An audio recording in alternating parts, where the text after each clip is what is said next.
मारण्यामध्ये पटायचं आणि त्यानुसार त्याने तो एखादा टोमणा मारला असेल, टपली टिचकी मारली असेल, त्याकडे गांभीर्याने घेण्याची गरज नाही. शिवसेना सर्वोच्च न्यायालयामध्ये शिवसेना हे नाव आणि चिन्ह या संदर्भात एक लढा देते आणि आम्हाला खात्री आहे की न्यायालयामध्ये आम्हाला न्याय मिळेल. त्याच्यामुळे फडणवीस यांच्याबरोबर जे डुप्लिकेट लोक बसलेले आहेत शिवसेना म्हणून, त्यांचा विचार फडणवीसांना आधी करावा लागेल. आपल्याबरोबर डुप्लिकेट ठेवायची की असली ठेवायची.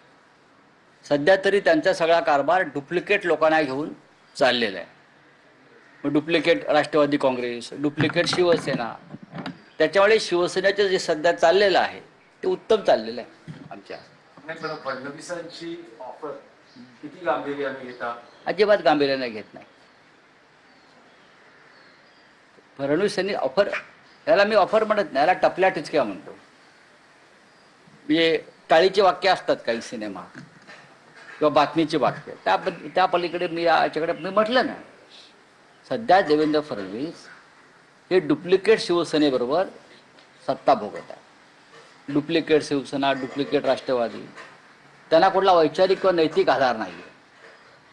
असं असताना तुम्ही माननीय बाळासाहेब ठाकरे यांच्या शिवसेनेला सत्तेत येण्याची ऑफर देत आहे, गमतीने का होईना, की वैचारिक दिवाळखोरी. नाही, पण काल ते असं म्हणाले की 2029 पर्यंत आम्ही विरोधी बाकावर जाण्याला स्कोप नाही, तुम्हाला इथे येण्याला स्कोप आहे.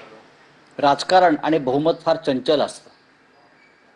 लोकशाहीचं वैशिष्ट्य आहे की बहुमत, राजकारण हे चंचल आणि अस्थिर असते. उद्या काय होईल ते सांगता येत नाही. नरेंद्र मोदी देशाचे पंतप्रधान हे प्रेसिडेंट ट्रम्पच्या दबावाखाली येऊन दहशतवादाविरुद्ध युद्ध थांबवतील असं कोणाला वाटलं होतं का? आम्हाला असं वाटलं होतं की एवढी 56 इंचाची छाती असलेला पंतप्रधान आता युद्ध सुरूच आहे तर लाहोर, कराची, इस्लामाबाद, बलुचिस्तानवरती तिरंगा फडकवूनच गप्पा बसेल. असंच त्यांच्या गर्जना आणि आरोळ्या होत्या. काय झालं? झालं काय? आज त्या विषयावरती आवाज बंद आहे. राजकारणात काय होईल ते सांगता येत नाही.